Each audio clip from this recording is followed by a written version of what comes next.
எல்லாருக்கும் வணக்கம்.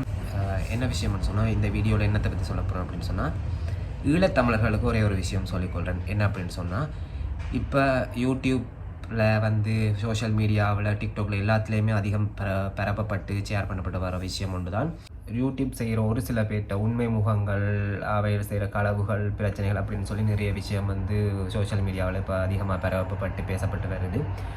ஸோ இப்போ நீங்கள் ஈழத்தமிழர்களும் அங்கே இருந்து நிறைய பேர் கொந்தளிச்சுட்டு தான் இருக்கீங்க. நாங்கள் செய்த உதவியை வச்சு அவங்க இப்படி செய்கிறாங்க, எங்களை ஏமாத்துறாங்க, அதை ஆக்களை கேவலமாக வீடியோ எடுத்து இது போடுறாங்க, அவங்கள விருப்பம் இல்லாமலுக்கு வீடியோ எடுத்து இது செய்கிறாங்க. சில நிறைய விஷயம் இப்போ சோஷியல் மீடியாவில் போய் கொண்டிருக்குது.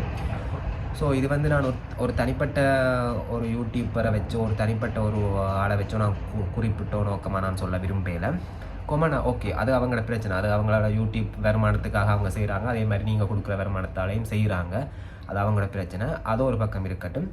ஸோ இதே மாதிரி ஈழத்தமிழர்கள் நீங்கள் என்ன இப்போ யோசிப்பீங்க அப்படின்னு சொன்னால், நீங்கள் உங்களோட நல்ல மனசை வச்சு நீங்கள் இவ்வளோ காலமும் உதவி செய்துட்டு வந்தீங்க.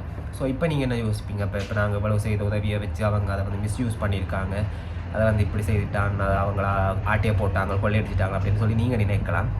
ஸோ இனி என்ன யோசிப்பீங்கன்னு சொன்னால், இனிமேல் நாங்கள் யாருக்கும் உதவி செய்ய தேவையில்லை அப்படின்னு சொல்லி நீங்கள் யோசிச்சிங்கன்னு சொன்னால், வடிவாக யோசித்து முடிவெடுங்க.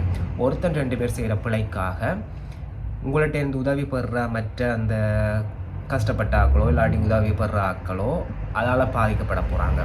ஸோ உங்களோட நல்ல மனசை உதவி செய்யணுன்ற ஒரு நல்ல மனசு உங்களுக்கு இருந்தால் நீங்கள் தொடர்ந்து உதவி செய்யுங்க. ஆனால் அதை சரியான முறையில் செய்யுங்க. கட்டாயம் யூடியூப்பரால் தான் கொடுத்து செய்யணும், வீடியோ எடுத்து தான் செய்யணும், இது செய்யணுன்றதை தாண்டி இப்போ நீங்கள் ஒருத்தர்கிட்ட கொடுத்து அதை இன்னொரு ஆளுக்கு உதவி செய்கிறீங்க அப்படின்னு சொன்னால், நீங்கள் அந்த ஆளுக்கு கண்டெக்ட் பண்ணுங்கள். காசு நீங்கள் உதவி செய்ய நடுவில் இருக்கிற ஆளையும் கண்டெக்ட் பண்ணுங்கள். அதே மாதிரி யாருக்கு உதவி செய்ய போகிறீங்களோ அந்த ஆளையும் கண்டெக்ட் பண்ணி, உங்களுக்கு இந்த மாதிரி அமௌண்ட் வந்திருக்கா, இல்லாட்டி உங்களுக்கு இது செய்து தரப்பட்டிருக்குதா அப்படின்னு சொல்லி நீங்கள் கேட்டு நீங்கள் கன்ஃபார்ம் பண்ணிக்கொள்ளுங்கள். நீங்கள் வெறுமனே காசை கொடுத்துட்டு உதவி செய்யுங்கன்னு காசை கொடுத்து விட்டுறீங்க. ஆனால் அவங்க என்ன செய்வாங்க, அதில் அரைவாசி அவங்க எடுக்கலாம், இல்லாட்டி உதவி செய்யலாம், செய்யாமலுக்கு விடலாம்.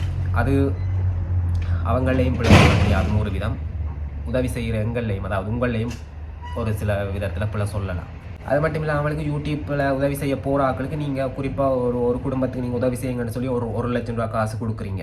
அதே மாதிரி உதவி செய்ய போகிறவனுக்கு நீங்கள் போக்குவரத்து காசு, சாப்பாட்டு காசு, அதை விட நீங்கள் அன்பளிப்பாக மனமாற கொடுக்குறது எல்லாம் தாண்டி அவன் என்ன செய்கிறான், அந்த 1 லட்சம் ரூபாவை முழுமையாக கொண்டே கொடுக்குறானா அல்லது அதுலேயும் அவன் கொஞ்சத்தை சுரண்டி எடுத்துட்டு தான் பேலன்ஸை கொடுக்குறானான்ட்டு நீங்கள் முதல்ல தெரிஞ்சுக்கொள்ளுங்க கேட்டு. ஏன்னா நீங்கள் காசு கொடுக்குறீங்க, ஸோ உங்களுக்கு உரிமை இருக்குது அதை கேட்டு தெரிஞ்சுக்கொள்றதுக்கு. ஸோ பில் கேளுங்க. நீங்கள் திங்ஸாக வாங்கி கொடுத்தீங்கன்னா பில்லை கேட்கலாம்.